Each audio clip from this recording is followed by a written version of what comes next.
Good afternoon. It is Wednesday, December 15th, 2015. Today I am talking about something I am very passionate about. I'm mixing a bunch of my interests, homesteading, history, American history, writing, and specifically young adult fiction, which was my specialty for when I got my master's. So today, and even prepping, I am talking about Little House on the Prairie, Laura Ingalls Wilder. I am such a huge fan of this series, and ironically, I grew up with the TV show like most people. My sister had the books, and like most boys growing up in the 80s, I just assumed that they were girly books. So when I finally dug into the books in my 30s, I would say, I was just shocked and blown away that there is so much information there. She wrote 9 books in all. Just some quick stats on Laura Ingalls. Born February 7th, 1867. She passed away on February 10th, 1957, at her home in Missouri. She traveled all across the Midwest. She actually lived in Florida at one point. I'm reading off some of the places she lived: Wisconsin, Kansas, Minnesota, Iowa, South Dakota, Iowa, Minnesota, Florida, Missouri. So she was part of our American history during a very exciting time, one of the most exciting times, I think, in our country's history, because you had the Homestead Act of 1862, which allowed people to basically make their own way, which for many men, that is, and women, and ex-slaves, it was just this opportunity to realize the American dream. You could go out with nothing but the clothes on your back, and you could make a living. If you could make the land work for you, you could become a farmer and own hundreds of acres of land. This period of time, the wild, I guess a lot of people would refer to it as the Wild West, really was a short period in our history. It really was from the end of the Civil War to about 1895, 1900. So really short period of time. So think about all those hundreds of westerns that have been made. It was all during that sliver of time in our American history. So it was a time of freedom, and just the opportunity was there for people. I mean, the American dream is still alive. I do believe it is harder as each day goes by, with more laws and more restrictions. But getting back to Laura Ingalls, one of my favorite authors, so endeared to me and my wife that our second child, her middle name is Rose, after Laura Ingalls' daughter, Rose. So Avery Rose Theo is my second daughter. So my favorite book out of the 9 books is actually the first one, the prequel. It's called Little House in the Big Woods. It's actually my favorite, and I'll tell you why in a minute. I actually had a nicer, older version that I gave away to my buddy who's a farmer, and he fell in love with the book as well. So I got this at like a secondhand store. For anyone like me who grew up thinking these were books for girls and talked about dresses and things that wouldn't interest young boys, you're sadly mistaken. I mean, this book is just chock, especially Little House in the Big Woods. It's just chock full of information for people that are interested in prepping and homesteading and the country and our history and just things little boys grew up interested in. Let me start off first. So I'm going to jump back and forth through a couple different reasons why I love this. Some of it will be historical, some of it's the way she wrote. I think she was a very good writer. Back then there was no TV. These people were just grammar nerds, and just if you read letters from that period, just so eloquent. She was a very good writer. She does a great job setting up exposition with setting the scene. So I'm going to read just a paragraph or two from the first page.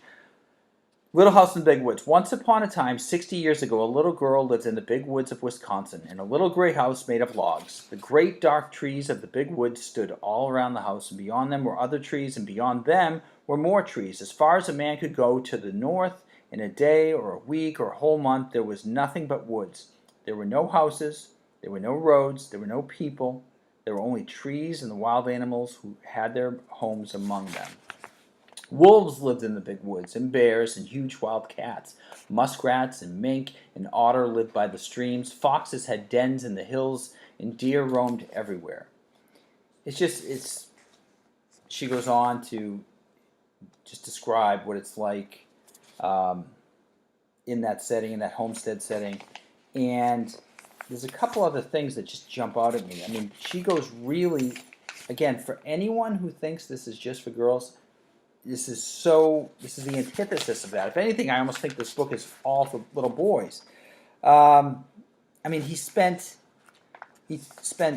like 2 pages talking about how he skinned the deer, and then how he cut the meat into strips, and then how he put it up into a hollow tree on a board with nails and smoked the meat for like 2 days or something. And that's how they made the beef jerky, I guess. You would have the preserved meat for the winter. How they harvested food, but they would have to garden, and their gardens were kind of around stumps of the trees in the big woods that have been cut down. Another excerpt from the when the kids are playing. Oh, here's a description on how the mother took the head of a pig and made head cheese out of it. So they like saved every little square ounce of meat from these animals that they hunted or raised as livestock. So here's another excerpt. The attic was a lovely place to play. The large, round, colored pumpkins made beautiful chairs and tables. The red peppers and the onions dangled overhead. The hams and the venison hung in their paper wrappings, and all the bunches of dried herbs and spicy herbs for cooking and the bitter herbs for medicine gave the place a dusty, spicy smell. Often the wind howled outside with a cold and lonesome sound, but in the attic, Laura and Mary played house with the squashes and the pumpkins, and everything was snug and cozy. It's just such a great job of her settings.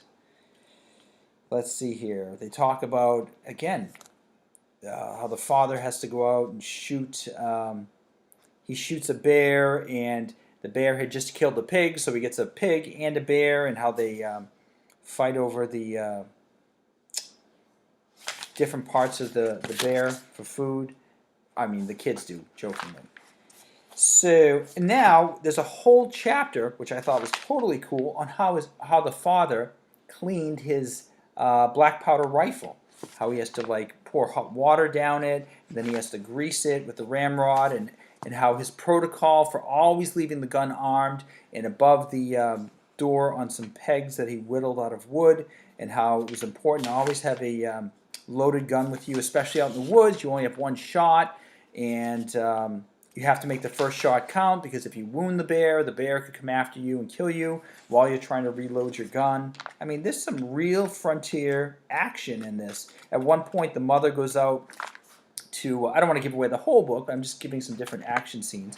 The mother goes out to feed the cow, Suki, and it's dark out, and she's like, get back in the barn. She smacks the cow on the butt, and she turns around, and it's a bear out there trying to get at the cow. And so she has to like run back in the house.